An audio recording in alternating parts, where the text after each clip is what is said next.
Welcome back to the Dershow.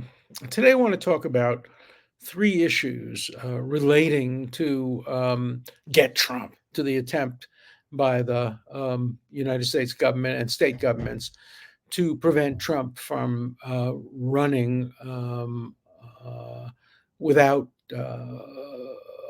the legal weaponization interfering with them. I want to talk about his fine, $464 million fine. I want to talk about a lawsuit that he is now planning against George Stephanopoulos for accusing him of rape. And I also want to talk about the disaster of Navarro having to go to jail the other day um, without him having an appeal. Where does he go to get his time back if his conviction for contempt is reversed? Before we get to that, I just got to rail a little bit about CNN. CNN has spent virtually the entire day railing against Donald Trump for what they claim is an anti Semitic statement, where he said, mistakenly in my view, but what he said, if you're a Jew and you vote Democrat, you either hate your religion or hate Israel. I'm a Jew. I love Israel. I love my Judaism. And I'm open to the possibility of voting Democrat. I haven't decided yet. But he's wrong. But Dana Bash and others on CNN called it an anti-Semitic trope because it suggested dual loyalty. No, it didn't. It didn't had nothing to do with that. That's made up. And a congresswoman from Vermont said on the show too that a vote for Trump is a vote for Netanyahu, as if that's a bad thing. Americans don't get to vote for Netanyahu, and CNN has become basically Hamas Central, Hamas Pravda. It puts on every day an Arab woman who is an alleged reporter for CNN, but who presents a totally one-sided view of what's going on in Gaza. And then it interviews people from Hamas-controlled organizations like UNICEF and Doctors Without Borders and other completely anti-Israel and pro-Hamas organizations, and rarely allows Israeli spokespeople to contribute to that. I think that CNN is contributing far more to anti-Semitism today than Donald Trump is. I wish Donald Trump wouldn't have said what he said, but I really wish even more that CNN would become a little bit more balanced in how it presents the issue in Gaza. Shame on CNN for becoming basically the voice of Hamas and a focal point of anti-Israel propaganda. For 4 months now, it's been crying wolf about there being a famine. Now the UN finally said, well, maybe there'll be a famine at the end of May. Just watch the pictures that you see of healthy, sometimes pretty fat Gazans walking around with food stalls. Yeah, there are some people in Gaza who can't get access to food because Hamas is stealing it.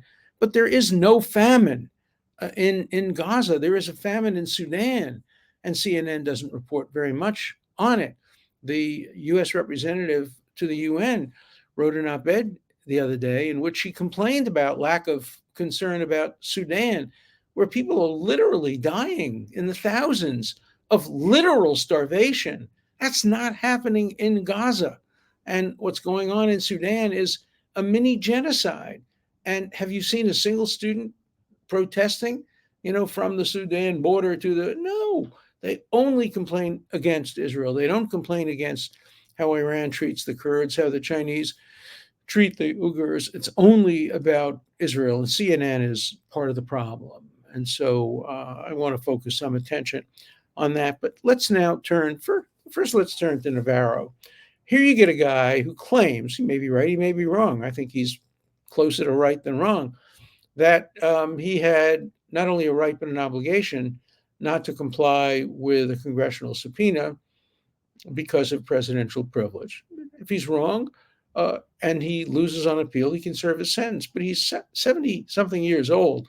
The idea that he has to go to jail pending appeal, what if he wins the appeal? Where does he go to get his years, months back. He'll serve only a few months.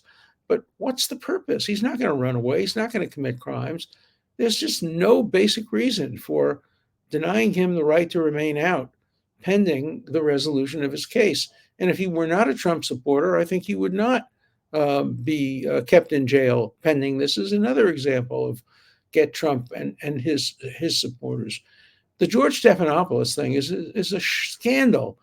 Stephanopoulos talks to a Republican congresswoman on his show and says more than once that Trump has been found liable for rape. No, he hasn't. He was found not liable. The jury ruled against the plaintiff in the case on the rape charge. The jury said he did not commit rape. And then it said he did commit sexual assault, but not rape. There's a difference. Sexual assault can be a touching, but rape is penetration. And the jury found against that. And the jury found that she, the alleged victim, did not tell the truth about that.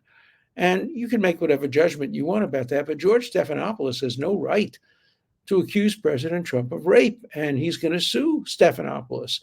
I hope he does. I don't think he's likely to win because same thing happened to me. CNN accused me of having said on my speech and Q&A in the Senate that President Trump could not be impeached even if he committed bribery or extortion or even murder. I said exactly the opposite, and the judge found that I said exactly the opposite. The judge said I said nothing of the sort, and that the CNN journalists were wrong and were negligent and were stupid, and he insulted them in every possible way. But then he found that I couldn't prove malice. We're appealing that, but I suspect the same thing would happen with Stephanopoulos. The judge would found that what he said was wrong, dead wrong, negligent, but that he did it as a result of an honest mistake, not malice. I don't know whether that's true or not, but it's almost impossible to prove the kind of malice that's required under the Constitution. It's ironic. I was the law clerk who worked on that decision in New York Times versus Sullivan. Now I think it went too far. And I think when you have major media that are supposed to vet their material, you don't have to prove that they actually knew that what they were saying was wrong. They did, obviously, in my case, they did, but it's hard to prove. So I don't know whether Trump's going to win his case, but he should. Nobody should be able to accuse somebody of rape when the jury found that he did not commit rape. It's not that they found nothing. They found he did not commit rape. And Stephanopoulos just accused him of something the jury found the opposite of. So there's a legitimate and plausible lawsuit. So let's turn now to the Trump fine. $464 million. For what? Is it compensatory? Did he cause harm? Did he make the banks lose money? No, they didn't lose a penny. They made a fortune. They would be happy to do business with him. Not going to give him $464 million for bond, but they would be happy to lend him money generally. There was no harm. And it's usually no harm, no foul. And the idea that a judge can just make up a number out of whole cloth and give him $464 million and give it to the state, to Letitia James, who said when she was running for office, get Trump. I'm going to get Trump. That's my book title. I'm going to get Trump. By the way, speaking of my book title, I have book number 54 coming out this week, my newest book. It's called War on Woke, Why the New McCarthyism is More Dangerous Than the Old. You can get it now on Amazon. Book number 54. And I've just completed a draft of book number 55. Not bad for an 85-year-old. And I'm planning to, hopefully, if the good Lord gives me the strength to do it, get up to 60 books. But in any event, get Trump. Get Trump is obviously what's going on with Letitia James and what she wants to do now if he can't raise the bond for $464 million. She wants to become a landlord now. She wants to take over 40 Wall Street. She wants to take over the Trump Towers. What a landlord she would make. And And he can still appeal. Wasn't exactly accurate, my mistake, when I said he couldn't appeal. Technically, he can appeal, but if he appeals and wins, by that time she's destroyed the value of his property. It's as if he couldn't appeal. I mean, he can't get the full benefit of his appeal if he can't raise the $464,000 and she can come and take over the property. She would be a fool to do it, but she's done foolish things before. So maybe she would try to do that. But he has a very good defense, and his defense is called the Eighth Amendment to the United States Constitution. It's very short. I'll read it to you. Excessive bail shall not be required, nor excessive fines imposed, nor cruel and unusual punishments inflicted. Now, the first and the third of those, excessive bail, that's in the criminal context.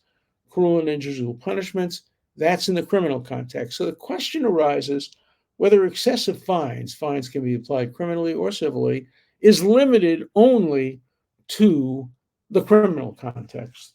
The Sixth Amendment provides specifically in criminal prosecutions, and then it gives a list of things. The Eighth Amendment doesn't so expressly limit.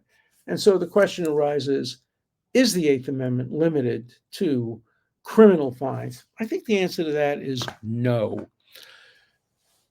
If a fine is imposed by the state in a case brought by the Attorney General, and the money goes to the state, and there's been no damages to an individual, and the fine is imposed specifically as a punishment in order to deter future conduct, if it quacks like a duck and it walks like a crime, it certainly is covered by the Eighth Amendment. So I would think he had a very strong case that the excessive fine prohibition of the Eighth Amendment covers the kind of fine that was administered in this case against Donald Trump. Obviously, the state will argue the opposite, and ultimately that issue may go all the way up to the Supreme Court. It is, after all, an important constitutional issue, and the Supreme Court has never explicitly stated whether the excessive fine provision of the Eighth Amendment is or is not limited to only criminal cases. And so imagine the following situation. You can't raise the bond. The state attorney general takes away his property, destroys its value, because she would do that. And then he wins the case. And they say, all right, here, we'll give you back your property at half what it's worth. Would he have any recourse? Would he have any remedy? The law is very unclear about that. And one of the reasons is he shouldn't be put in that position. He can raise $100 million. That should be enough to secure. By the way, the state has said his property isn't worth very much anyway. So they should be willing to take $100 million. Now, suddenly, they think the property is worth more. In any event, this seems like a terrible, terrible injustice, and it's part and parcel of what we're seeing in this get Trump mentality. Look, as you know, I have an open mind about who I'm going to vote for in the next election. Until recently, I thought it was clearly going to be Biden. I'm having my doubts now. If Biden crosses my red line and starts to deny Israel weapons and ammunition and necessary armaments to protect itself from a recurrence of the Hamas brutality and rapes and murders, I'm open. I'm open to not voting for Joe Biden. That would cross a red line for me. For example, I would never again vote for Barack Obama if he could run. He's crossed my red line when he allowed a UN resolution declaring the Western Wall the holiest place of Judaism to be illegally occupied by the nation state of the Jewish people. That was a red line for him, and he crossed it, and I'm through with him. I hope that Biden doesn't cross this red line, because I like him. I've known him for 43 years, just like I knew Barack Obama for many, many, many years, from the time he was a student at Harvard Law School. But if he comes close to crossing that red line, he ought to be aware that there are a lot of like-minded people, Christians, Jews, and others, who support Israel and who will not vote for him if he abandons Israel. And remember, too, that Abandoning Israel is not good for America because if Hamas succeeds in Gaza, it's coming to a theater near you. And so I hope he will see and be sensible. But whatever the outcome of the election, I never allow politics and my own political views to influence how I analyze legal issues. That's why I predict correctly. That's why Mark Levin calls me the Nostradamus of the legal profession. I get my predictions right because I don't make them based on what I would like to see happen. For example, in the Fani Willis case, I wanted to see her disqualify both Willis and Wade, but he only disqualified Wade, and that's exactly what I said he would do. In fact, that's a good transition to one of my letters, because I think if I can find it, one of my letters doubted my predictive ability and then went back in time and checked and found out that I was right. Let's see if I can find it. I can't find it so easily. I'll come to it. So let's see what the letters say today. Here we go. First letter. If this were a trial by a jury, Fani Willis would easily have been found guilty. I agree with you. There are people in prison today, probably people on death row, probably people have been executed on evidence not nearly as strong as the evidence that Fani Willis and Nathan Wade committed perjury and I think other crimes as well. This is a nice one. I hope Trump's lawyers are smart enough to watch the Dershow with Alan Dershowitz. Well, I can tell you some of them do, because I've gotten calls about it, not only from Trump's lawyers, but even occasionally from the former president himself, who has called me to say he agrees with what I had to say. We all see that they both lied, committing perjury, but now only one has to leave. How can the defendants expect a fair trial, not only from the DA, but from the judge as well? The judge, ignoring the criminal behavior of the DA, is telegraphing that he isn't worried about the defendant's chance of a fair trial. It is absurd. How do you do that? I mean, either they both committed perjury or they didn't. Either they both engaged in a conspiracy to enrich her and in exchange for him getting the job at $700,000, or they didn't. The idea that the judge creates a kind of multiple choice. All right, we'll flip a coin here. We'll see which one gets disqualified. He knew which one would be disqualified. He knew that she would have to can him, and she did. But she's the one who was responsible. She's the one who made the decision to hire him. She's the one who took the trips and benefited. She's the one who orchestrated the testimony. And so she should have been disqualified. And I hope she still will be disqualified. I haven't given up on that. They can still appeal it to the Bar Association. They can still appeal it to the Senate committee, perhaps to the Attorney General. I think if there is a trial and Fani Willis is in charge of the prosecution, there will be no chance that there could be a fair trial, and a substantial chance that the conviction might be reversed on appeal. Under Georgia law, if there is a conflict, an actual conflict of interest, the defendant need not show prejudice. It's automatic prejudice. And as I said the other day, even if the judge finds only an appearance of a conflict of interest, he has the right, the power to disqualify both of them. He just decided not to. He exercised his discretion not to. He said because he wants his children to think he did the right thing. Well, I don't think you did the right thing. I think you did the politically, ambitiously, politically acceptable thing to do in a county that is dominantly Democrat, but I don't think you did the right thing. Will Wade and Company be ordered to reimburse the fees paid? No, I don't think so. I think that's fait accompli. I think the money has been paid. They have to now pay their taxes on it. Okay. So here's the letter I was referring to that I couldn't put my finger on exactly. I doubted Alan's claim that he did a Nostradamus on the Fani ruling, but going back and checking the record, I found a receipt that does indeed confirm Alan predicted this outcome last Wednesday, a couple of days before the final ruling. But after a ruling about the charges in the case, Alan said he figured the judge would only disqualify part of the legal team and not both Fani and her boyfriend. I went further. I said that he would find not an actual conflict, but an apparent conflict, and that he would recuse only Nathan Wade and not Fani Willis. So I got it exactly right. Again, I want to emphasize, I get it right almost all the time.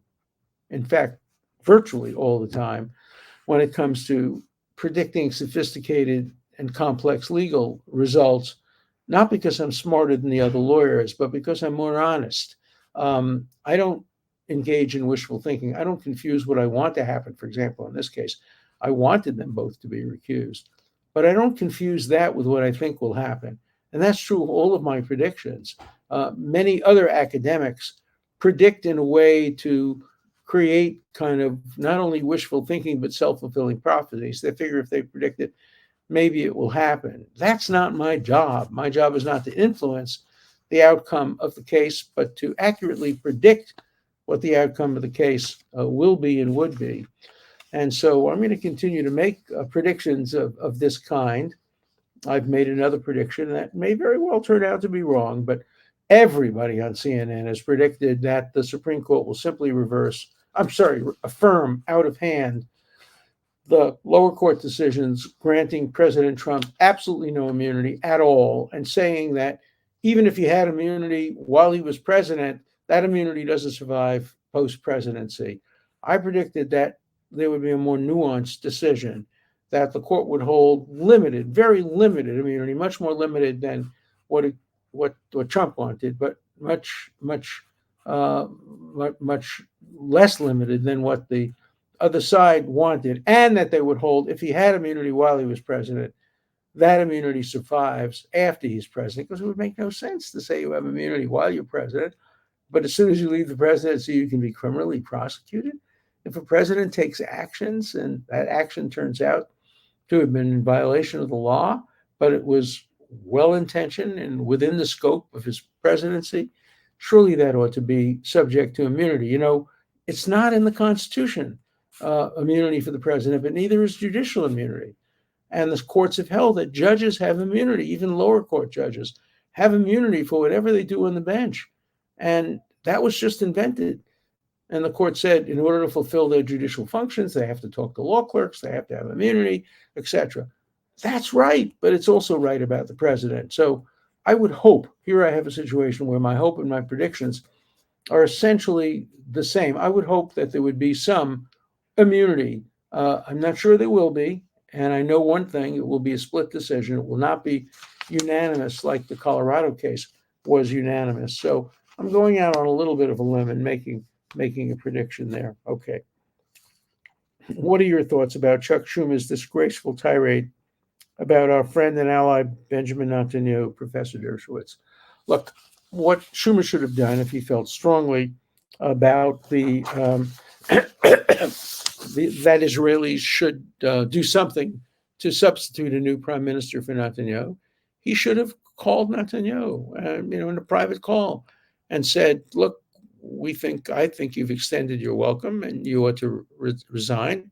I know what Bibi would have said, because I've known Bibi for more than 50 years. But the idea of him going public and making a speech, basically calling for the end of the Netanyahu regime, saying it's not in the interest of Israel, that's an issue for the Israelis to decide, not an issue for a Jewish American to decide. If you want to make decisions about Israel like that, you move to Israel, make aliyah. But don't threaten. I mean, you're the highest ranking Jew in the government, and you are the majority leader of the United States Senate. When you make a statement like that, it comes off as a threat, and particularly when it's combined with Biden's implicit threats as well. And so I think that it was a terrible misstep for Schumer, who I've also known for many, many years since he was a student at Harvard Law School, to have stuck his nose in Israeli politics. And then you have a politician from Vermont today saying a vote for Trump is a vote for Netanyahu. No. A vote for Trump is a vote for Trump. And a vote for Netanyahu is a vote for Netanyahu. And don't confuse the two. That creates a terrible, undemocratic resolution when you tell an ally who's the most democratic country in the Middle East and one of the most democratic countries in the world that a vote for Trump here in the United States is a vote for Netanyahu in Israel. That just foments the kind of division that we hope we're trying to avoid and minimize in this country. Okay, so how many bananas now, Dersh? Franklin said a republic if you can keep it. Currently, the republic is on pause. If Biden is reelected, then the republic ended under the first Biden administration. I don't agree with that. But we're at 6 bananas. We got up to 7. And then when the Supreme Court ruled, as it ruled in the Colorado case, we went back down to 6.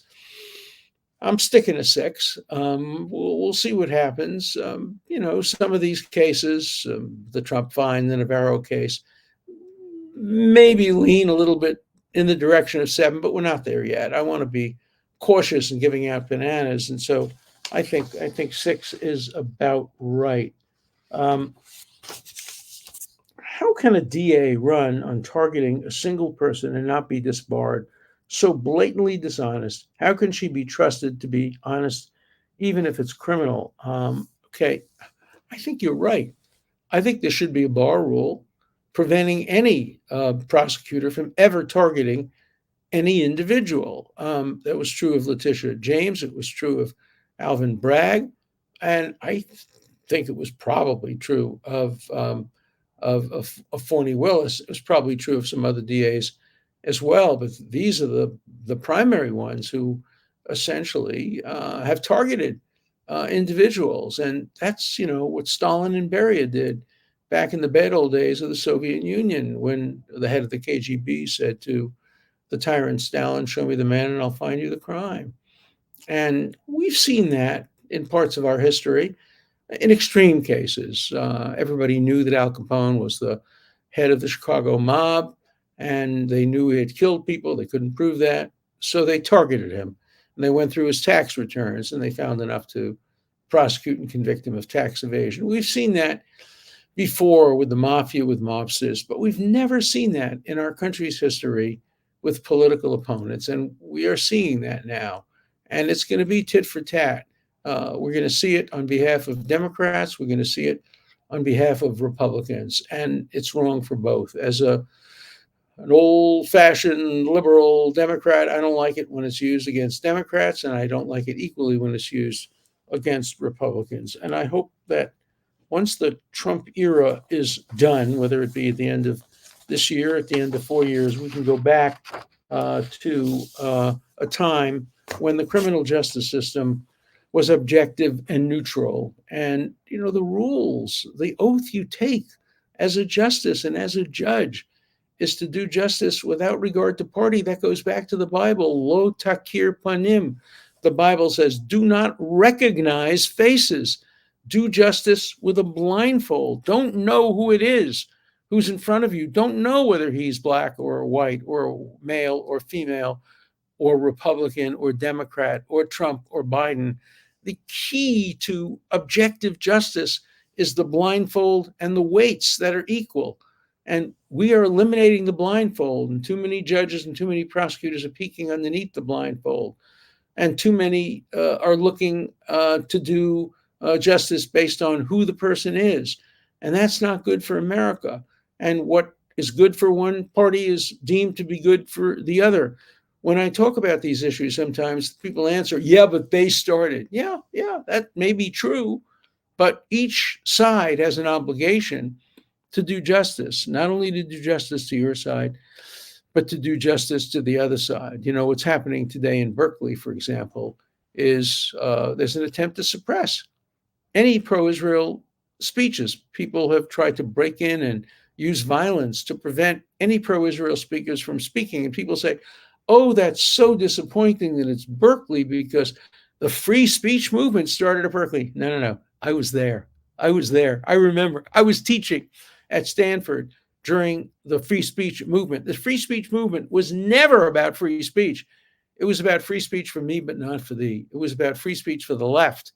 It was never about free speech for the right. The people who stood up and demanded free speech were only demanding free speech for their side, not the other side. We have to return to a day when we have literally equal protection of the laws for all people. We are far, far, far away from that. I hope we'll return someday, but it's not going to be. It's not going to be too soon. We're in for a rough ride, and we'll keep tabs on this because my determination is to make sure that the law is applied equally to everybody and that constitutional rights are applied equally to everybody. So I'll see you next week. Have a good weekend.